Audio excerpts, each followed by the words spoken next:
ஆராதனைக்கு வந்திருக்கிற உங்கள் யாவரையும் கர்த்தராகிய இயேசுவின் நாமத்தில் நாங்கள் வாழ்த்துகிறோம், வரவேற்கிறோம். கர்த்தர் உங்களை ஆசீர்வதிப்பார், கர்த்தர் உங்களை வழி நடத்துவார். இப்ப இருக்கிறதை காட்டிலும் 1000 மடங்கு கர்த்தர் உங்களை உயர்த்தி ஆசீர்வதித்து பெருக பண்ண வேண்டும் என்று விரும்புகிறேன், வாஞ்சிக்கிறேன், செபிக்கிறேன். கர்த்தர் பெரிய காரியங்களை உங்கள் வாழ்க்கையில் செய்ய போவதாக. ஆமென். ஹல்லேலூயா. எத்தனை பேர் இயேசு பார்க்க ரெடியா இருக்கிறீங்க? இயேசு எப்படி பார்க்க தெரியுமா? அவர் ஆதியில வார்த்தை இருந்தது, அந்த வார்த்தை தேவனாய் இருந்தது, அது தேவனிடத்தில் இருந்தது, சகலமும் அவரால் உண்டானது, சத்தியமும் கிருபையும் நிறைந்தவராய் நமக்குள் அவர் வாசம் பண்ணுகிறார். இயேசுவை பார்க்கணும்னா வார்த்தையை பார்த்தா இயேசுவை பார்க்கலாம், இயேசுவை பார்த்தா வார்த்தையை பார்க்கலாம். அப்ப அந்த வார்த்தைகளை நீங்கள் கேட்கும் போது அந்த வார்த்தை யாருடையதுன்னா கர்த்தருடைய வார்த்தை. மனுஷன் வெறும் அப்பத்தினால மாத்திரமல்ல, தேவனுடைய வாயிலிருந்து புறப்படுகிற ஒவ்வொரு வார்த்தையினாலும் பிழைப்பான் என்று எழுதப்பட்டிருக்கிறது. சத்தியத்தை, வேதத்தை, வார்த்தையை அறியுங்கள், அப்ப சத்தியம் உங்களை விடுதலையாக்கும். வானமும் பூமியும் ஒழிந்து போவது எளிதாக இருக்கும், ஆனா கர்த்தருடைய வேதத்தில் ஒரு உறுப்பு அவமாய் போவதை பார்க்கிறோம். இந்த வேதத்தில் சொல்லப்பட்டிருக்கிற ஒவ்வொரு வார்த்தைகளும் அது ஆம் என்றும் ஆமென் என்று சொல்லப்பட்டிருக்க ஒரு வார்த்தையும் அது புறம்பாய் போகாது, அது செயல்படாமல் போகாது. அது ஏற்ற காலத்துல உன் தேசத்துல மழை பெய்ய பண்ணும். நீ கைட்டு செய்கிற எல்லா வேலையிலும் கர்த்தர் ஆசீர்வாதத்தை கொடுப்பார். கர்த்தர் தமது நல்ல பொக்கிஷசாலியாகிய வானத்தை திறப்பார். அப்பொழுது நீங்க அநேக ஜாதிகளுக்கு கடன் கொடுப்பீங்க, நீங்க கடன் வாங்காதிருப்பீங்க என்ற வார்த்தையும் கொடுக்கிற அந்த வார்த்தை நிறைவேறும். வார்த்தையாகிய இயேசு. ஆமென். ஹல்லேலூயா. இந்த மாதம் உபவாசம், இந்த மாதம் வாக்குத்தத்த ஆராதனை உபவாசம் 2 சேர்ந்து நம்ம தியானிச்சோம். கர்த்தர் நமக்கு இந்த மாதத்துல நம்ம சபைக்கு, நமக்கு, நம்ம குடும்பங்களுக்கு, எனக்கு ஆண்டவர் கொடுத்த ஒரு வார்த்தை, வாக்குத்தத்த. கர்த்தர் உன்னை பெரிய ஜாதியாக்கி உன்னை ஆசீர்வதித்து உன் பேரை பெருமைப்படுத்துவார். நீ ஆசீர்வாதமா இருப்பீங்க, ஆசீர்வாதமா இருக்கணும். யார் சபிச்சாலும் நீங்க ஆசீர்வாதமா இருப்பீங்க என்று ஆதியாகமம் 12:2 கர்த்தர் நமக்கு வாக்குத்தத்தத்தை கொடுத்திருக்கிறார். அந்த வாக்குத்தத்தம் நம்முடைய வாழ்க்கையில நிறைவேறும் என்று நான் விசுவாசிக்கிறேன். ஆமென். வாக்கு பண்ணினவர் வாக்கு மாறினார். அவருடைய வாக்குத்தத்தங்கள் ஆம் என்றும் ஆமென் என்று சொல்லப்பட்ட கால தாமதமானாலும் அவர் சொல்லுகிறதை நிறைவேற்றுகிற தெய்வம். இன்றைக்கு நம்ம 3 வாரமா தொடர்ந்து தியானிச்சோம். அதுல கண்டினியூஸ் நான் வருகிறேன். அதுக்கடுத்து இந்த ஆராதனை முடிந்த பிறகு நமக்கு உபவாச ஜெபம், 3வது நாள் உபவாச ஜெபம், வெள்ளி சனி ஞாயிறுக்கு ஃபுல் டே ஃபாஸ்டிங் கிடையாதுல்ல. இப்போது முடிச்சுட்டு இதுல நீங்க உபவாசத்துல கலந்து கொள்ளாதவங்க நீங்கள் வீட்டுக்கு புறப்பட்டு செல்லலாம். அதுல நம்ம அதுக்கடுத்து நம்ம உபவாச ஜெபம் தொடங்கும். அப்போ நம்ம கடந்த வாரத்துல தியானிச்சோம், இயேசுவை பற்றி தியானிச்சோம். மத்தேயு எப்படியாக இயேசுவை சித்தரித்து காட்டுகிறார் என்று. அதுக்கடுத்து மார்க்கு எப்படி இயேசுவை சித்தரித்து காட்டுகிறார் என்று நம்ம தியானிச்சோம். அதுக்கடுத்து இன்றைக்கு அடுத்து நம்ம என்ன பண்ண போறோம்? இன்னைக்கு லூக்கா வரவே எனக்கு தெரிஞ்ச விஷயம் தான். ஃபர்ஸ்ட் மத்தேயுல இருந்து இயேசு அவர் is king, is a king என்று அவர் ராஜா என்று நம்ம தியானிச்சோம். அதுக்கடுத்து 2வது வாரத்துல இஸ் சர்வன்ட், அவர் வேலைக்காரர் அல்லது ஒரு ஊழியக்காரர் என்று நம்ம தியானித்தோம். இன்றைக்கு நமக்கு நேர கர்த்தருடைய வார்த்தைக்குள்ள செல்லலாம். இன்றைக்கு அவர் மத்தேயு அவர் ராஜா என்று சொல்கிறார், மார்க்கு அவர் ஊழியக்காரன் என்று சொல்கிறார். அதுக்கடுத்து லூக்கா அவரை என்னவாய் சொல்லுகிறார், சித்தரித்து காட்டுகிறார் என்று. லூக்கா 19வது அதிகாரம் 10வது வசனத்தை யாராவது பைபிள் இருந்துச்சுன்னா படிக்க தெரிந்தா பைபிளை திருப்பி கொள்ளலாம், விருப்பம் இருந்தால் படிக்கலாம். லூக்கா 19வது அதிகாரம் 10வது வசனத்துல படிங்க, எடுத்துங்க. இழந்து போனதை தேடவும் ரட்சிக்கவுமே மனுஷகுமாரன் வந்திருக்கிறார் என்றார். ஆமென். திருமண படிக்கிற கவனிக்க எல்லாம் என்ன பார்க்கணும்? இழந்து போனதை எதெல்லாம் லாஸ் பண்ணியிருக்கிறதோ இழந்து போனதை தேடவும் ரட்சிக்கவும் மனுஷகுமாரன். அவர் லூக்கா என்ன சொல்றாருன்னா மனுஷகுமாரன் என்று குறிப்பிட்டு காட்டுகிறார். அவர் ராஜா என்று சொல்லுகிறார், இன்னொரு ஊழியக்காரன் என்று சொல்லுகிறார்.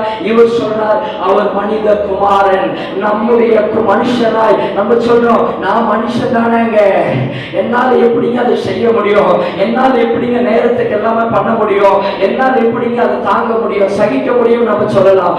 ஆனா அவர் கடவுளாய் மட்டும் இல்லை, இந்த பூமியில மனித அவதாரம் எடுத்து 2000 வருடங்களுக்கு முன்பாக கன்னி மரியாள் வயிற்றில் ஒரு பாலகனாய் தோன்றி பரிசுத்த ஆவியினால் உருவாக்கப்பட்டு 2000 வருடங்களுக்கு முன்பாக இந்த பூமியில இயேசு கிறிஸ்துவா இம்மானுவேலாய் ஒரு பாலகன் பிறந்த ஒரு நற்செய்தி அறிவிக்கக்கூடிய இயேசு இந்த பூமியில பிறந்த 33 வருஷம் இந்த பூமியில மனுஷனாகவே வாழ்ந்து வாழ்க்கை முடித்து மனுஷன் செய்ய வேண்டியதெல்லாம் கர்த்தர் செய்து முடித்தார்.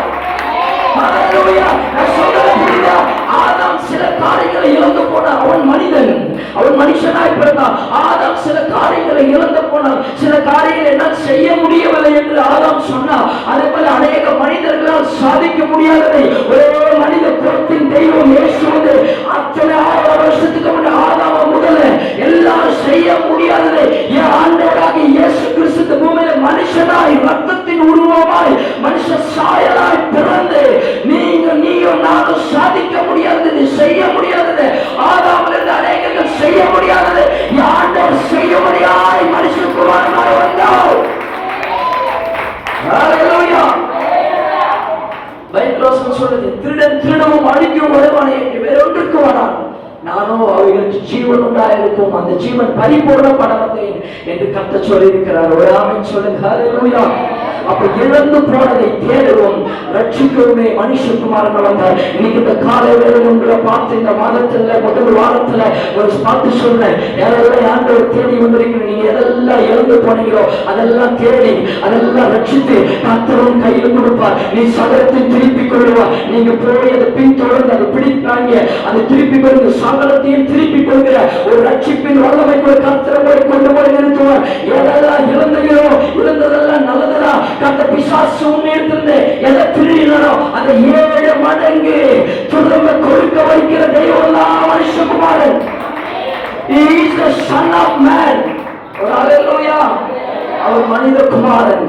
இன்னைக்கு தலைப்பு எப்படியா? He is the son of man. அவர் மனுஷகுமாரன். ஒரு ஆமென். ஹல்லேலூயா சொல்லுங்க. ஹல்லேலூயா. இந்த வார்த்தையை கேட்கறீங்களா?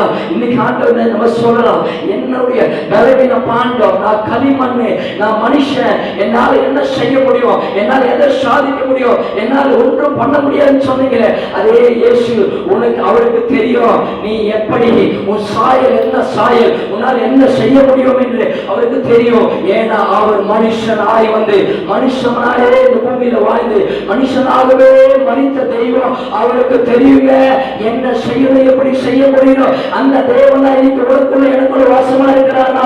இந்த பூமியில 33 வருஷம் அவர் என்னத்தை செய்தாரோ அதை என்னை கொண்டு கத்த செய்ததை நிறைவேற்றி முடிக்க ஒரு உண்மையுள்ள வல்லமுள்ள தேவனா இருக்கிறார்.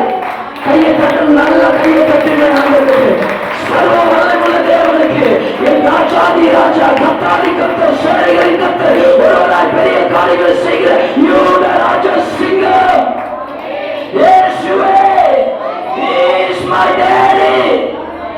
He is my rock. He is my everything. எனக்கு எல்லாம் இயேசுதான். என் வாழ்விலும், என் தாழ்விலும், என் துன்பத்திலும், என் இன்பத்திலும், என் கஷ்டத்திலும், என் நெருக்கத்திலும், என் உபத்திரத்திலும் எல்லாம் இயேசுவே. எனக்கு எல்லாம் இயேசுதான். ஆமென். ஹல்லேலூயா. அந்த இயேசுக்கு தெரியுங்க. அவர் நீங்க எதெல்லாம் இழந்து போனீங்க. சிலர் ஒருவேளை உங்க குடும்பத்தில் சமாதானத்தை இழந்திருக்கலாம், சந்தோஷத்தை இழந்திருக்கலாம், ரட்சிப்பை இழந்திருக்கலாம், தேவ அன்பை இழந்திருக்கலாம், தேவனுடைய உறவை இழந்திருக்கலாம். இல்ல நீங்க எதை இழந்தீங்களோ கர்த்தர் அன்னைக்கு அதை தேடி கொடுக்கும்படியாக அந்த பூமியில வந்தார். ஆமென். ஹல்லேலூயா. வேதம் சொல்கிறது, ஆண்டவர் ஆதாம் கிட்ட ஒரு திறவுகோலை கொடுத்தாரு. கொடுத்துட்டு அவனுக்கு ஆண்டவர் எல்லாவற்றையும் மேல மாளிகை தந்தார். முதல் அதிகாரத்துல படிச்ச தெரியும், எல்லாவற்றையும் ஆண்டு கொள்ளுங்கள் என்று சொல்லி கர்த்தர் ஆசீர்வதித்தார். ஆமென். ஹல்லேலூயா. எல்லாவற்றையும் ஆண்டு கொள்ளுங்கள் என்று சொல்லி கர்த்தர் ஆசீர்வதித்தார். ஆனா ஆதாம் கொஞ்சம் அவன் பிசாசுக்கு இடம் கொடுத்ததுனால, கர்த்தருடைய வார்த்தைக்கு கீழ்ப்படியாததுனால அவன் பிசாசின் இடத்தில் அடிமையாய் சிக்கிக் கொண்டான். ஆமென். ஹல்லேலூயா. அவன் அடிமையா இழந்து போனான். அந்த திறவுகோலை, அந்த அதிகார திறவுகோலை, ஆண்டு கொள்ளுகிற திறவுகோலை அவன் என்ன செய்தான்? அதை பிசாசு இடத்தில் கொடுக்கும் பொழுது ஆண்டவர் அதே கடவுள் பிசாசு கிட்ட பிடுங்கி இருக்கலாம், அதை பிடுங்கி எடுத்திருக்கலாம், எடுத்து திரும்ப ஆதாம் கொடுத்திருக்கலாம். ஆனா ஆண்டவர் ஒண்ணு சொன்னாருன்னா அதை மீற மாட்டார். அவர் உனக்கு ஒரு வாக்குத்தத்தத்தை கொடுத்தாருன்னா, நீ நல்லா இருந்தாலும், பரிசுத்தமா இருந்தாலும், பாவியா இருந்தாலும், ஆண்டவர் தூஷணம் பண்ணாலும், ஆண்டவர் ஏற்றுக்கொண்ட உனக்கு ஒரு வார்த்தை கத்த சொன்னாரா அது நிச்சயமா நிறைவேற்றுகிற தெய்வம் தான். வாக்கு மாறிடா என் வாழை நேசர். ஹல்லேலூயா. நான் சொல்றது புரியுதா? ஒரு வார்த்தை ஏன் நிறைய நேரத்தில் நீங்களே யோசிச்சு பாருங்க.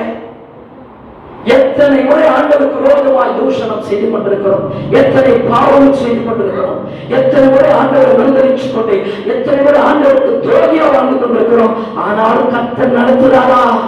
கர்த்தருடைய கிருபை நம்மை நடத்துகிறதா? கர்த்தருடைய கிருபை நம்மோடு இருக்கிறதா? ஏன்னா அவர் வாக்கு பண்ணிட்டாரு. அவர் வாக்கு பண்ணிட்டாருன்னா அந்த வாக்கில் இருந்து அவர் வெளியே வரவே மாட்டார். அவர் சொன்னதை செய்கிற தெய்வம் தான் என் ஆண்டவராக இயேசு. உன்னை பார்த்து அவர் ஆசீர்வதிக்கல, அவரை பார்த்து அவர் ஆசீர்வதித்திருக்கிறார். நீ பெரிய ஆளோ, நீ இப்படிப்பட்டவனோ, நீ சோத்திரம் 4 நாள் உபவாசம் சோத்திரம் பண்றதுனால அவர் ஆசீர்வதிக்கல. அவர் எப்படிப்பட்டவர்? அவருடைய பிள்ளை நீ. அவருடைய தகப்பன் என்ற சாரத்திலிருந்து பிள்ளைகளுக்கு தகப்பன் இறங்குகிறது போல அவர் இறங்கி உனக்கு செய்ய வேண்டியதை செய்து கர்த்தரை ஆசீர்வதித்திருக்கிறார். உன்னதங்களிலே ஆசீர்வதித்திருக்கிறார். ஆமென். பூமியில் ஆசீர்வதித்திருக்கிறார். ஆண்டவர் இழந்து போனதை தேடவும் ரட்சிக்கவும் தான் இந்த மனுஷகுமாரன் இயேசு கிறிஸ்து இந்த பூமிக்கு வந்தார். இயேசு வந்தது இந்த பூமியில, நான் கடவுள் பாத்தியா, நான் 10 பேரை செத்து படங்களை உயிரோடு எழுப்புறேன், குருடரின் கண்களை திறக்க போகிறேன், செவிலின் செவியை திறக்க போகிறேன், ஒரு ஷோ நான் பண்ண போகிறேன், ஒரு miracle show, super natural miracle show.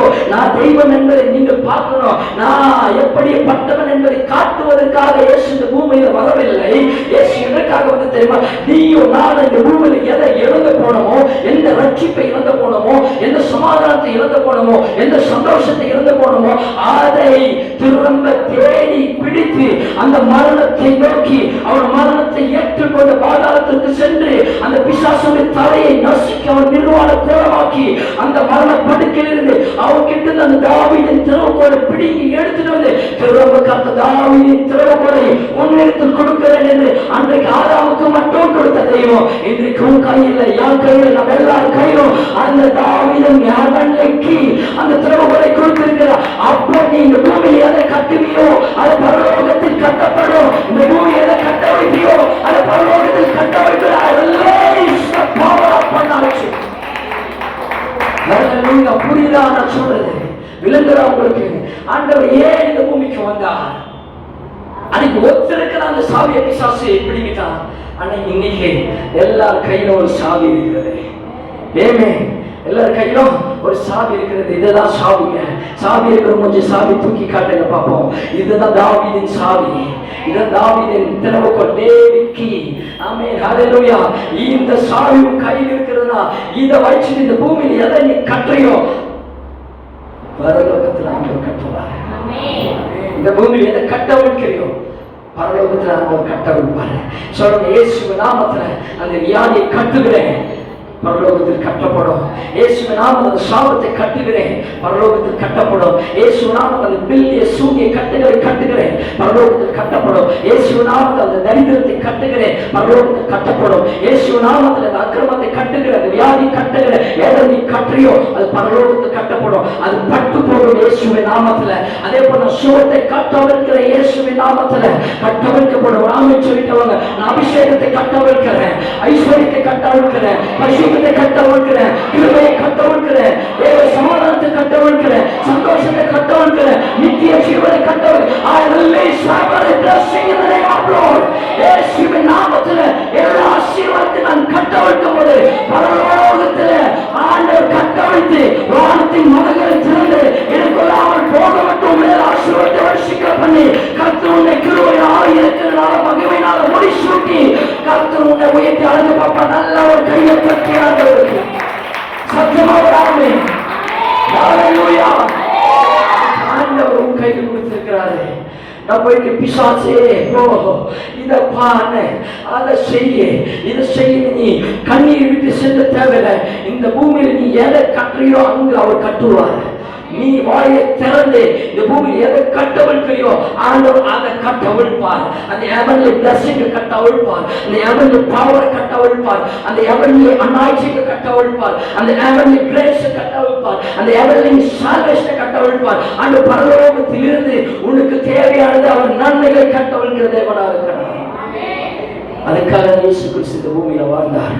இழந்து போனதை தேட பக்கத்தில் கையை பிடிச்சு சொல்லுங்க, என்னுடைய இழந்ததெல்லாம் தேடி ஆண்டவர் ரட்சித்து என் கையில கொடுக்க வந்தார். சொல்லுங்க சொல்லுங்க, விசுவாசிங்க, புரியுதா? நான் இதெல்லாம் இழந்து போனோம், அதெல்லாம் கர்த்தர் தேடிட்டாரு, அதெல்லாம் கண்டுபிடிச்சு எடுத்துட்டு வந்து என் கையில கொடுக்க போறாரு. விசுவாசிக்கிறீங்களா? வாசிக்கலாம். லூக்கா 15வது அதிகாரம் 4வது வசனத்துல எடுத்து மேலாவது ஒருத்தர் வாசிக்கலாம், உங்களுக்கு புரியும். லூக்கா 15வது அதிகாரம் 4வது வசனம். உங்களில் ஒரு மனுஷன் 100 ஆடுகளை உடையவனாக இருந்தான். அவைகளில் ஒன்று காணாமல் போய்விட்டது. 99 ஆடுகளை வனாந்தரத்தில் விற்று காணாமல் போன ஆட்டை கண்டு பிடிக்கவும் தேடி திரிந்தார். போதும் படிக்க நேரம் வேண்டாம், நேரம் சீக்கிரம் முடிக்கும். ஒரு ஆமென் ஹல்லேலூயா. அப்போ இறந்து போனதை தேட வந்தார். முதல்ல ஒரு உதாரணம் ஆண்டு சொல்றாரு. லூக்கா 15:4 அதிகாரத்தில் 100 ஆடு. ஆமென். ஒரு மேய்ப்பர் 100 ஆடுகளை வைத்துக் கொண்டிருக்கிறார். ஆமென். அந்த 100 ஆடுகள் வைத்திருக்கிற மேய்ப்பர் ஒரு ஆடு காணாமல் அது தொலைந்து போய்விடுகிறது. தொலைந்து போய்விடுகிறது. 100 ஆடு இருக்கிற இடத்துல இல்லாம 99 ஆடு காணாம போயிட்டு இருக்கு. 99 ஆடு இருக்கிற இடத்துல இல்லாம இது மட்டும் தனியா காணாம போயிடுச்சு. இன்னைக்கு எடுத்துட்டா இங்க இத்தனை ஆடுகள் இருக்கிறது, சில ஆடுகள் காணாமல் போயிருக்கிறது. ஒரு ஆமென் ஹல்லேலூயா. சொல்றது புரியுதா? இது எதனால போச்சுன்னா ஒவ்வொரு ஆடு ஒவ்வொரு ரீசன் சொல்றோம். இப்ப இந்த ஆடு என்ன ரீசன் சொல்லிச்சு நம்ம பார்க்க போறோம். இப்ப இங்க காணாமல் போயிருக்கிற ஆடெல்லாம் ஒவ்வொரு ரீசன் ஒவ்வொன்று சொன்னோம். ஒன்னு வயிற்று வலிக்குதுன்னு சொன்னோம், ஒன்னு கால் வலிக்குதுன்னு சொன்னோம், ஒன்னு முது வலிக்குதுன்னு சொன்னோம், ஒன்னு நடந்தா உடம்பு கூடயே வருதுன்னு சொன்னோம். அதுக்கு ஒண்ணு என்ன சொல்றோம், நான் பேசின வாயிலிருந்து காத்து வருதுன்னு சொல்றோம். அப்படியே ஒவ்வொன்று சொல்றோம். ஏதாவது ஒரு ரீசன் சொல்றோம். ஒரு ஆமென் ஹல்லேலூயா. நான் சொல்றேன், நாடு சொல்றது. இப்போ என்ன பண்ணாரு அந்த மேய்ப்பர்? நல்ல மேய்ப்பர். நீயும் நானா இருந்தா 91 போனா தொலைஞ்சு போதே 100 ஆடு 99 ஆடையாவது பத்திரமா காத்து வீட்டுக்கு கொண்டு போகணும் என்று நம்ம நினைப்போம். ஆனா இந்த மேய்ப்பன் அப்படி இல்லை. 99 அங்கேயே வச்சுட்டாரு. வராமே 99 அங்கேயே விட்டுட்டாரு. இன்னைக்கு உங்களை இங்கேயே வச்சுட்டாரு. நீங்க காணாமல் போயிருக்கிற ஆண்டுகிட்ட தான் ஆண்டவர் பேசுவாரு. எத்தனை பேர் விசுவாசிக்கின்ற ஆண்டவர் ஆவியானவர் அங்கே கிரியை செய்வார். ஹல்லேலூயா. இன்னுமா இப்படி இருக்கிற, இன்னுமா என்ன விட்டு ஓடுற அப்படின்னு ஆண்டு கேட்பார். அப்போ இந்த 99 ஆடுகளை விட்டு இந்த ஒரு ஆடு தேடி வனாந்தரத்தில் காடு மலை வழியாய் வனாந்தர வழியாய் எல்லா வழியாய் தேடி அலைந்து மூச்சு இறைத்து ஈவினிங் சாயங்காலம் ஆயிடுச்சு. ஆனாலும் கண்டுபிடிக்கல. அப்பவும் பரவாயில்ல, நான் இன்னும் கொஞ்சம் கூட ஒரு முறை முயற்சி செய்யறேன். இன்னும் 2 கிலோமீட்டர், இன்னும் 3 கிலோமீட்டர், இன்னும் 5 வருஷம், இன்னும் 10 வருஷம், இன்னும் 20 வருஷம். ஏசு இந்த பூமிக்கு வரல. அன்னைக்கு சொல்லி ஏசு சீக்கிரம் வர போகிறார். வாரானாலா? இதெல்லாம் 30 வருஷமா சொன்னேன். இன்னும் ஏசு வரல. அப்படியா நீ கண்டுபிடிக்கப்பட்டு நீ திரும்ப சபையில வந்து ரட்சிப்பை ஏற்றுக்கொண்டு நீ பரலோகத்துக்கு போறிய நரகத்தை விட்டு இந்த ஆண்டவர் இன்னும் தாமதிக்கிறவர், இன்னும் தாமதிக்கிறார். நான் சொல்ற புரியுதா? நான் சொல்றேன், 20 வருஷத்துக்கு முன்னாடி இயேசு வந்திருந்தா நான் இயேசுவை ஏற்றுக்கொண்டிருப்பேனா? நான் நரகத்திற்கு போயிருப்பேன். நீ 15 வருஷத்துக்கு முன்னாடி இயேசு வந்திருந்தா நீ ஏற்றுக்கொண்டிருப்பியா? நீங்க நரகத்திற்கு போயிருப்பீங்க. 10 வருஷத்துக்கு முன்னாடி இயேசு வந்திருந்தா நீங்க நரகத்திற்கு போயிருப்பீங்க. இங்க சிலர் இருக்கீங்க, நான் 3 வருஷத்துக்கு முன்னாடி இங்க சபை தொடங்கின போது இயேசு வந்திருந்தா நீங்க இன்னைக்கு இங்க உட்கார்ந்து இருப்பீங்களா? இயேசுவை ஏற்றுக்கொண்டிருப்பீங்களா? ரட்சிப்பை பெற்றுக் கொண்டிருப்பீங்களா? அபிஷேகத்தை பெற்றுக் கொண்டிருப்பீங்க. ஞானஸ்நானம் எடுத்து பரலோகத்துக்கு தயாராக இருப்பீங்களா? நீங்க உங்களை தயார்படுத்திக் கொண்டிருக்கிறதா? இன்னைக்கு புரியுதா? ஏசியா வரல, அவர் சொல்றது உண்மை இல்லையா? உலகத்தார் சொல்லுகிறார்கள். இதெல்லாம் 40 வருஷமா சொல்லிக் கொண்டிருக்கிறாங்க. அந்த மனிதர்களுக்கு தெரியாது. ஆனா உனக்கும் எனக்கு தெரியும். தாமதிக்கிறவர் எதுக்காக தெரியுமா? இன்னொரு கணவர் ரட்சிக்கப்படணுமே, இன்னொரு மனைவி ரட்சிக்கப்படணுமே, இன்னொரு பிள்ளைகள் ரட்சிக்கப்படணுமே, இன்னும் குடும்பம் ரட்சிக்கப்படணுமே, இன்னொரு சொந்த பந்தங்கள் ரட்சிக்கப்படணுமே, இன்னும் பெற்றோர் ரட்சிக்கப்படணுமே, இன்னும் ஃப்ரெண்ட்ஸ் ரட்சிக்கப்படணுமே, இன்னும் நீ விரும்புகிற ஜனங்கள் ரட்சிக்கப்படணுமே. அவர் நரகத்துக்கு போகக்கூடாது என்பதற்காக ஆண்டவர் தேடிக் கொண்டிருக்கிறார். ஆண்டவர் காலதாமதம் பண்ணுகிறார். எல்லாரும் தேடிக்கொண்டிருக்கிறார். இதை தெரியாம நம்ம திமிக்கு கொடுக்கிறோம். நான் என்னுடைய இதை காட்டுறேன். என்னை கூப்பிட்டாதான் நான் வருவேன், எனக்கு போன் பண்ணாதான் நான் வருவேன், இல்ல எனக்கு விருந்து வச்சாதான் நான் வருவேன், இல்ல என்ன வரவேற்று நிக்க வச்சாதான் வருவேன், எனக்கு சால்வை போட்டாதான் நான் சபைக்கு வருவேன், எனக்கு மாலை போட்டாதான் சபைக்கு வருவேன். இன்னைக்கு நம்ம முதுவை காட்டி ஓடிக்கொண்டிருக்கிறோம். ஆனா ஆண்டவர் எதுக்காக காத்திருக்கிற தெரியுமா? அந்த ஒரு ஆத்மாவும் நரகத்திற்கு போக கூடாது என்பதற்காக காத்து கொண்டிருக்கிறார் மகளே. ஹல்லேலூயா. 99 ஆடுகளை விட்டுட்டு தேடுறாரு. நான் 3 மணி ஆகுது, 4 மணி ஆகுது, 5 மணி ஆகுது, 6 மணி ஆகுது, கிடைக்கல. அவளோட கிடைக்காதுன்னு விடல, இன்னும் 7 மணி வரைக்கும் தேடுறேன். இல்ல இன்னும் 1/2 மணி நேரத்துல ஒருவேளை கிடைக்க வாய்ப்பு இருக்குமே தேடிட்டு கடைசியா ஒரு போதனுக்குள்ள போயிட்டு அந்த ஆடி சிக்கி கொண்டிருக்கிறதை கண்டு அந்த சத்தம், அதுக்கு சாப்பாடு இல்லாம தண்ணி இல்லாம வெயில தோண்டு போயிட்டு சும்மா அப்படியே அப்படி கத்திருக்கிற அந்த சத்தத்தை யாரும் கேட்கவில்லை. அந்த சத்தத்தை யாரும் கேட்கலாமா? ஆனா மேய்ப்பன் அந்த சத்தத்தை கூர்ந்து கவனித்து, ஆட்டுக்குட்டி இங்க இருக்கிறது. ஒரு உதாரணம், ஒரு ஸ்டோரி எனக்கு ஞாபகத்துக்கு வருகிறது. ஒரு ரூம்ல ஒரு 20 பிள்ளைகள், சின்ன சின்ன பிள்ளைகள், 1 வயசு 2 வயசு 3 வயசு குழந்தைங்க, 20 பிள்ளைகள் எடுத்து ஒரு ரூம்ல அடைத்து விட்டாங்க. வச்சுட்டு போதே அதில் அந்த ரூம்ல இருந்து ஒரு குழந்தை அழுகிறது. அந்த அழுது சத்தத்துக்கு 20 குழந்தைய அப்பாவும் ஒரு இடத்துல இருக்கிறாங்க, உட்கார வச்சுட்டாங்க. அது திடீர்னு ஒரு குழந்தை அழுகும் போதே என்ன பண்ணாங்க? 20 அப்பாவும் ஒரே ஓடி வந்தாங்க. விடாமே என் குழந்தை 20 பேர் வந்தாங்க. ஆனா அழுது ஒரு குழந்தை. 20 அப்பாவும் வந்தாங்க. வந்து பார்த்தா இது என் குழந்தை இல்லைன்னு போயிட்டு கடைசியா ஒரு ஆளு. இதை இன்னொரு நாள் என்ன நடந்துச்சு? 20 அம்மாக்களையும் ஒரு ரூம்ல அனுப்பிச்சாங்க. 20 குழந்தைகளும் இங்க விட்டாங்க. ஒரு குழந்தை அப்படி கத்துச்சு. உடனே 20 அம்மாவை கூர்ந்து கவனிக்கிறாங்க. கவனிச்சுட்டு ஒரு தாய் மட்டும் எழுந்துட்டு ஒரே ஓட்டம் ஓடி வரா. மீதி 19 பேர் அந்த ரூம்ல உட்கார்ந்துட்டு இருக்காங்க. வந்து பார்த்தா அந்த தாயுடைய குழந்தைதான் இழுத்து கொண்டிருக்கிறது. இதுதான் தாய்க்கும் தகப்பனுக்கும் உள்ள வித்தியாசம். தான் தாயின் உள்ளம். ஹலோ, புரியுதா? ஆமென். வந்த ஒரு தாய் மட்டும் ஓடி வந்தா. அந்த என் குழந்தை கரெக்டா பார்த்தா அவருடைய குழந்தை. இன்னைக்கு உன்னுடைய அழுகையை யாராலும் கவனிக்க முடியாது. உன் அழுகை குரலை யாராலும் கேட்க முடியாது. ஆனா யாரும் அழுகையின் குரலை கேட்டாலும் கேட்கலனாலும் நீ கொஞ்சம் அப்பா கத்த சத்தம் கேட்க நாடு தொண்டைதான் போயிட்டு தொண்டை இருக்கிற மாதிரி கத்துச்சு. உடனே அந்த மேய்ப்பன் சத்தத்தை கேட்டு அந்த வழியா எத்தனையோ மேய்ப்பர்கள் போயிருக்கலாம், எத்தனையோ பேர் போயிருக்கலாம். அந்த சத்தம் காது கேட்கல. ஆனா அந்த ஆட்டுக்குட்டியுடைய சத்தத்தை அந்த மேய்ப்பன் கேட்டு ஒரே ஓட்டம் ஓடி அந்த முள்ளை என்று பார்க்காம கையை உள்ள விட்டு கையெல்லாம் கிழித்து கொண்டு ரத்தம் வருகிறது இழுத்து விட்டு கல்வாரி சிலுவையில் அப்படிதான் நம்ம Rupees received from Noor Shuganya also uses phonic thumbs up. உன்னை காப்பாற்ற வேண்டும் என்ற ஒரு எண்ணம். நேற்று ஒரு சம்பவத்தை நான் பார்த்தேன். இருந்த ஒரு 10 நிமிஷம் போன யூஸ் பண்ணும்போது அந்த செய்தியை நான் பார்த்தேன். சுற்றுலா டூர் போயிருக்காங்க, போட்ல போறாங்க, எத்தனையோ ஃபேமிலி போயிருக்காங்க. அதில் ஒரு தாயார் குழந்தைய, சின்ன கை குழந்தை, 3 வயசு இருக்கும் இல்லை 4 இருக்கும் மேபி, கட்டி பிடிச்சின்னு அந்த ஜாக்கெட் போட்டுட்டு உட்காந்துட்டு போறாங்க. போகும்பொழுது திடீர்னு போட்டு இருக்கு அந்த கடலில் கவுழ்ந்து விடுகிறது. ஏதோ ஒரு விபத்து ஏற்படுகிறது. நிறைய பேர் இறந்து போயிட்டாங்க. இந்த மகளை விழுந்து போயிட்டாங்க. அந்த போட்டோ பார்த்த உடனே என்னால் அதை உடனே ஃபார்வர்ட் பண்ணிட்டேன். திரும்பாதே வருது.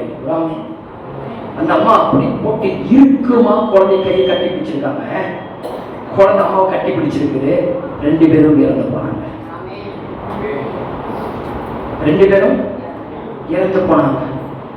அந்த தாய் நினைச்சு தெரிஞ்சிருக்கும், ஏதோ ஒரு சூழ்நிலை தப்பிச்சிருக்கலாம்.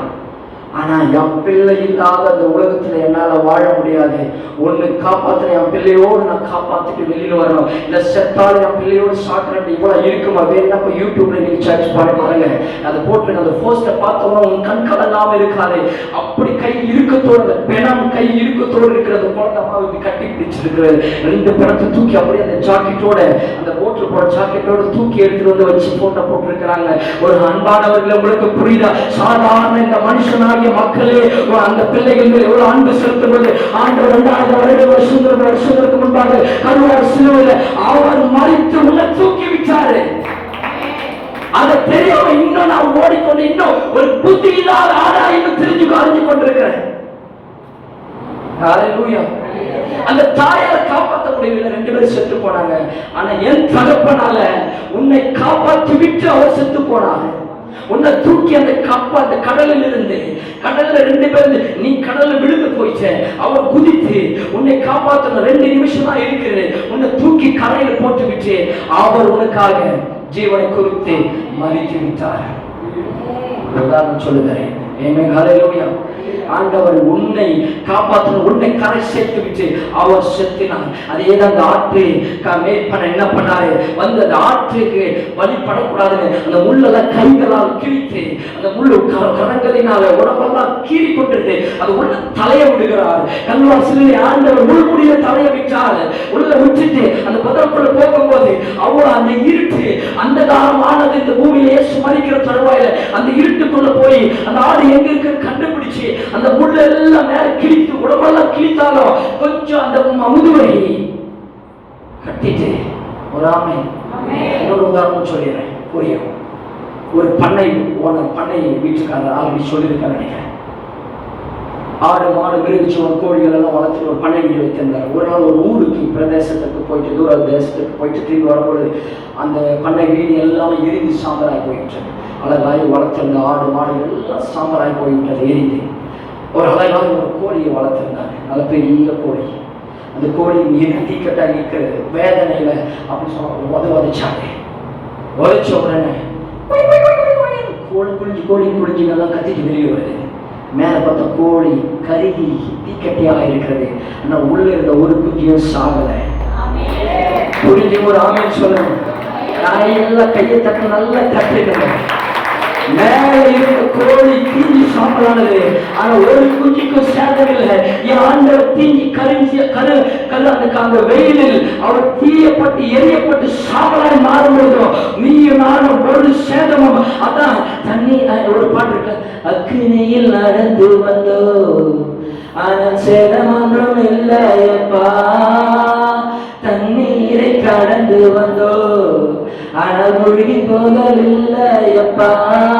எப்படி பார்க்கல கடந்து வந்து முத்தி மேற்படல. சாத்ராக் மேஷாக் ஆபேத்நேகோ தூக்கி நெருப்பு சூளையில போறாங்க. நெருப்பு வாசனை எப்படி படல, கொஞ்சம் யோசிக்கல, கொஞ்சம் சிந்திக்கல. அந்த நெருப்புல கர்த்தர் 2 கரங்களை எடுத்து அந்த 3 பேரை மூடிக்கொண்டு அந்த நெருப்புல அவர் நின்று பிள்ளைகளை காப்பாற்றினாரே. ஆண்டவர் எவ்வளவு பெரிய ஆண்டவருங்க. அதை விட்டுட்டு இன்னைக்கு இன்னைக்கு அந்த தெய்வங்க அவ்வளவு உயிரை கொடுத்தாருங்க. வேலைக்காரன் அனுப்பி உயிரை கொடுக்கல, சொந்த ஜீவனை சொந்த குமாரனை அனுப்பிட்டு தான் உன்னை என்னை காப்பாற்றிருக்கிறார். ஆமென், புரியுதா? அப்ப போனாரு. அந்த அந்த கோழி குஞ்சு மட்டும் உயிரோடு இருக்கு. இந்த கோழி செத்து போச்சு. தன் ஜீவனை கொடுத்து பிள்ளைகளை காப்பாற்றின ஒரு ஆண்டவராக இயேசு கிறிஸ்து தன் ஜீவனை கொடுத்து உன்னை என்னை காப்பாற்றிருக்க. யாராவது நன்றி இருக்கிற விசுவாசி இருந்தா ஆண்டவர் அப்பா நீங்க இல்லைன்னா நீங்க செத்துருமே சொல்ல முடியுமா? உலகமே உனக்கு எதிர்த்து வந்தாலும், உன் சொந்த பந்தங்கள் யாரோட உதவி தள்ளினாலும், என் ஆண்டவர் இல்லாம நான் இல்லை, எனக்கு ஆண்டவர் நமக்கு சொல்ல முடியும். யாராவது இங்க வந்திருக்கீங்களா? ஆட்டை முள்ளிலிருந்து எடுத்து அந்த ஆட்டை தூக்கிட்டு வந்தாரு. உடம்பெல்லாம் ரத்தம், இவருக்கு காயம். ஆனா ஆட்டுக்குட்டி காய்ச்சி போய் சோர்ந்து போயிட்டு இருந்தது. அந்த ஒரு ஆட்டுக்குட்டி தூக்கி என்ன பண்ணாரு, நம்ம என்ன பண்ணுவோம், கையில பிடிச்சு இழுத்துட்டு வருவோம். அவர் என்ன பண்ணாரு, எல்லாம் கட் பண்ணி போட்டு அந்த குட்டியை தூக்கி தோல் மேல வச்சாரு.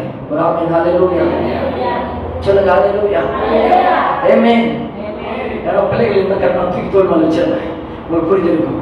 எல்லாரும் அவரை வேற ஒருத்தர் இருக்கிறார். அப்போ தூக்கி தோல் மேல வச்சுட்டு அவர் சுமந்து கொண்டு வராரு. ஹல்லேலூயா ஆமென். இயேசு சுமந்து கொண்டாரே, நான் சுமக்க தேவை இல்லை. ஆமென். எல்லாவற்றையும் ஆண்டு சுமந்துட்டாரு, தூக்கிட்டு வராரு. 99 ஆடு ஒரு ஆடு எட்டி பார்க்குது. நம்ம மேய்ப்பன் குரல் கேட்குதே, மேய்ப்பன் வரானே என்று நம்ம என்ன பண்ணுவோம், நம்ம பாஸ்டர் வீட்டுக்கு வராருன்னா பக்கத்தில் அப்பன்ட்டு ஒரே ஓட்டம் உள்ள வரும். ஒரு ஆமென். வர மாதிரி சவுண்டு கேட்குது, பைக் சவுண்டு இல்லை கார் சவுண்டு கேட்குது. உடனே எல்லாம் போடு இல்லை வெளியில பூட்டை போடு. ஒரு ஆமென். ஆனா இந்த ஆடு ஒண்ணு பார்த்துச்சு, எட்டி பார்த்துச்சான். ஓ நம்ம மேய்ப்பன் தான் வராது போல இருக்கிறது. இன்னொரு ஆடு இந்த பார்த்து சொல்லிச்சான், மேய்ப்பன் மேல ஏதோ ஒரு மூட்டை தூக்கிட்டு வர மாதிரி இருக்குது. இன்னொரு ஆடு சொல்லிச்சான், இல்ல இந்த கருப்பா இருக்கிற மாதிரி இருக்குச்சான். இன்னொரு ஆடு சொல்லிச்சான், இல்ல நம்ம கூட இருந்தாலே அவ ஒத்திதான் ஆடு தூக்கிட்டு வர ஆடவே வச்சான். அப்ப மற்றதுக்கு எல்லாத்துக்கும் ஒரு கோபம் வந்துச்சான். மேய்ப்பன் வந்து சொல்லிச்சான், மேய்ப்பனே அது கொடுத்து போய் அது திமிர் எடுத்து போய் எங்க போய் மாட்டிட்டு செத்து போன தொண்ணூத்தொன்பதை விட்டுட்டு அதை போட்டு செத்த சகல் விட்டுட்டு 99 எங்களை விட்டுட்டு எங்களுக்கு தாகம் கொடுக்காம சாப்பாடு கொடுக்காம எங்களை விட்டுட்டு அந்த ஒரு ஆட்டை தேடி ஏதோ ஒன்று தூக்கி இழுத்துட்டு வர, காதை பிடிச்சிட்டு இழுத்துட்டு வராம தூக்கி தோல்வால் சுமந்துட்டு வர ஏன்னு ஆடு கேட்டுச்சான். ஒரேமே நிறைய பேர் எப்படி கேட்பாங்க. ஆனா ஆண்டவர் சொன்னாரா, என்னுடைய அந்த ஆடு தொலைந்து விட்டது. நீங்க 99 பேர் ஒன்னா இருக்கிறீங்க, நீங்க சேஃபா இருக்கீங்க. அது கொஞ்சம் கொழுத்து போயிட்டு, அது கொஞ்சம் திமிர் எடுத்து போயிட்டு, அது கொஞ்சம் பெருமைனால அது போய் மாட்டிக்கிச்சு, சிக்கி கொளிச்சு, நான் போய் அதை காப்பாத்தாம எப்படி இருக்க முடியும் அப்படின்னு சொல்லிட்டு அதை தூக்கி வச்சிச்சான். நல்லா இருக்கிற என்னையும் ஒரு நாள் தூக்கலையே அப்படின்னு கேட்டுச்சான். நீ நல்லா இருக்கிற, உன்னால் ஓட முடியும், ஒடியாட முடியும். அது 2 நாள் 3 நாள் சாப்பிடாம பசி வேதனையில கஷ்டத்துல அவமானத்துல இருக்குது, அதுக்கு நடக்கவே பலன் இல்லாம இருக்கும்போது நான் சுமக்காம யாரும் சுமக்க முடியும்? யாரும் உங்களை பார்த்து சொல்றாரு, உன்னை ஆண்டவர் தோல்ல சுமக்கிறாரு. அதை ரியலைஸ் பண்ணணும். எனக்கு நேரம் ஓடிச்சு ஹல்லேலூயா. தூக்கிட்டு வந்து ஒரு ஆண்டு தூக்கிட்டு வந்து 99 ஒரு ஆண்டு சேர்த்தாரு. இன்னைக்கு இதெல்லாம் திருட்டுத்தனமா ஓடிச்சோம். அந்த ஆடெல்லாம் ஒரு நாள் ஆண்டு தூக்கி கொண்டு வந்து சேர்ப்பாங்க. அதான் சொன்னேன், ஆண்டவரை கேட்கிறேன், உங்களை இல்லை ஆண்டவர்கிட்ட ஜெபிக்கிறேன். ஆமென். அப்படிப்பட்ட காரியங்களை செய்வார். 2வது லூக்கா 15வது அதிகாரம் 8வது இருந்து 10 வரைக்கும் படிக்குவான நேரம் நல்லா சொல்லிடுறேன். லூக்கா 15வது அதிகாரம் 8 இருந்து 10 வரைக்கும் 10 வெள்ளிக்காசுகள் ஒரு அம்மா வச்சுட்டு இருக்கிறாங்க. அதில் ஒரு வெள்ளிக்காசு எப்படி கட்டுக்கு அடியில் கீழே போய் விழுந்துருச்சு. இங்க பைபிள் திறப்போனா இங்க பாருன்னு சொல்ல நேரம் ஆயிடுச்சுன்னு சொன்னேன். பைபிள் திறப்படையா கவனிக்க மாட்டேங்க. ஆவியிலிருந்து மாம்சத்தில் வெளியில் வர வச்சிடாதீங்க. ஒரு ஆமென் ஹல்லேலூயா. இருக்கிற இதுல ஒரு ஆமென் ஸ்தோத்திரம் பிரைஸ் தி லார்ட் ஹல்லேலூயா. கர்த்தர் நல்லவர். அப்போ என்ன சொல்றேன், நம்ம பைபிள் ஓகே நேரம் இல்லை, சரி கர்த்தர் 10 வெள்ளிக்காசு ஒரு வெள்ளிக்காசு காணா போயிடுச்சு. 9 வெள்ளிக்காசு பத்திரமா எடுத்து வச்சுப்போமா? இல்ல 9 வெள்ளிக்காசு வேற இடத்துல வச்சுட்டு ஒரு வெள்ளிக்காசு வரைக்கும் விளக்க போச்சு. விளக்கு ஏற்றி அந்த ரேண்டல் விளக்கு ஏற்றி நம்ம எல்லா இடத்துல உட்காந்து பொறுமையா தேடலாம். இங்க இருக்குதா, அங்க இருக்குதா, இங்க இருக்கா, இங்க இருக்கா, லைட் வச்சு காட்டி அந்த வீட்டுல அந்த வீட்டுக்கு சின்ன வீட்டுல எங்க இருக்கு தேடி பார்க்கலாம். தேடி எவ்வளவு தேடி சோர்ந்து போயிட்டு ஒரு வெள்ளிக்காசு போனா இல்ல என்னால விட முடியாது, 9 வெள்ளிக்காசு எனக்கு வேணும், அந்த ஒரு வெள்ளிக்காசு வேணும். அதை கண்டுபிடிச்ச பிறகு அந்த 9 வெள்ளிக்காசு அவ கையில் இருக்கிற கொண்டாட்டத்தை விட அந்த ஒரு வெள்ளிக்காசு அவ கண்டுபிடித்தது குறித்து ரொம்ப சந்தோஷமாய் கொண்டாடுகிறது போல ஆண்டவர் இருக்கிற 9 வெள்ளிக்காசுகளை காட்டிலும் காணாமல் போன அந்த ஒரு வெள்ளிக்காசு கண்டுபிடிக்கும் போது அவருக்கு மிகுந்த சந்தோஷம். ஹல்லேலூயா. ஒரு ஆத்துமா மனம் திரும்பினால் பரலோகத்தில் மிகுந்த சந்தோஷம் இருக்கு. என்னமா இவ்வளவு 3 லட்சம் பேர் அவங்க ஏற்றுக்கொண்டு இருக்கிறாங்க, அவங்க அதை குறித்தான சந்தோஷம் இல்லை. ஒரு ஆத்மா இன்னைக்கு மனம் திரும்பி பரலோகத்தில் இன்னைக்கு மனம் திரும்பி ஆண்டவருக்குள் ரட்சிக்கப்பட்டால் அதை விட இவருக்கு தான் சந்தோஷமா. அதனால சொல்றேன், கர்த்தர் உங்களை நேசிக்கிறார், அந்த ஆத்மாவை நேசிக்கிறார், அந்த ஒரு நபர் நேசிக்கிறார், அந்த ஒரு நாள் நேசிக்கிறார். அது சின்ன பொண்ணு நினைக்கிறீங்க, அவர் நேசிக்கிறார். அது அவ்வளவுதான், அதெல்லாம் நம்ம ஏன் கண்டுக்கணும்னு நினைக்கிறீங்களே? ஆண்டவர் உன்னை விட அதை நேசிக்கிறார். அவரை நேசிக்க தோணும்னா அந்த ஆட்டு கண்டுபிடிக்கணும். அந்த விளக்கு கொளுத்தி நீ என்ன சோறு கிடைக்கிற வரைக்கும் அந்த வெள்ளிக்காசை தேடணும். ஓ ஹல்லேலூயா. 3வது சொல்லி முடிக்கிறேன். லூக்கா 15வது அதிகாரம் நமக்கு எல்லாருக்கும் தெரியும். 2 குமாரன் இருந்தார். ஒரு தகப்பனுக்கு இளைய குமாரன், மூத்த குமாரன். அது இளைய குமாரன் அவன் என்ன பண்ண, ஓடி துன்மார்க்கமா வாழ்ந்து ஆண்டுடைய சொத்து அந்த தகப்பனுடைய சொத்தை ஆசிரியத்து துன்மார்க்கமா வாழ்ந்து எல்லாவற்றையும் அழித்து விட்டு எல்லாமே முடிச்சுட்டு கொஞ்சம் தூரத்துல ஒரு லெட்டர் போறாரு. அப்பா என்னை உங்களுக்கு எல்லாருக்கும் தெரியும் அந்த ஸ்டோரி. போய் பண்ணி வைக்கிற இடத்துல வேலை செய்யலாம், பசிக்கு பண்ணிக்கு போட்ட தவிடு எடுத்து சாப்பிடுறான். சாப்பிடும்போது அதை ஓனர் பார்த்துட்டு வந்து உடனே அவனை அடிச்சு பண்ணிக்கு போட்டுச்சு, நீ சாப்பிட, நீ இந்த வேலைக்கு செட்டாக மாட்ட போனான்னு அவனை துரத்தி விடுறான். அப்படிப்பட்ட ஒரு ஏவல நிலை யாருக்கு? ராஜாவுடைய குமாரனுடைய பிள்ளைக்கு அவ்வளோ நிலைமை. நான் சொல்றேங்க, யாரோ இன்னைக்கு புரியல, நீங்க நல்ல கவனிக்கு கொஞ்சம் சௌகரியம் கொடுக்குற, நீ ஆண்டவர் கிட்ட இருக்கிற வரைக்கும் ராஜா சாப்பாடு. அவர் விட்டு போட பண்ணி தின்ற தவறு கிடைக்காது. என்ன அப்படி சொல்றீங்க? நான் சொல்லல, பைபிள் தானே சொல்லுது.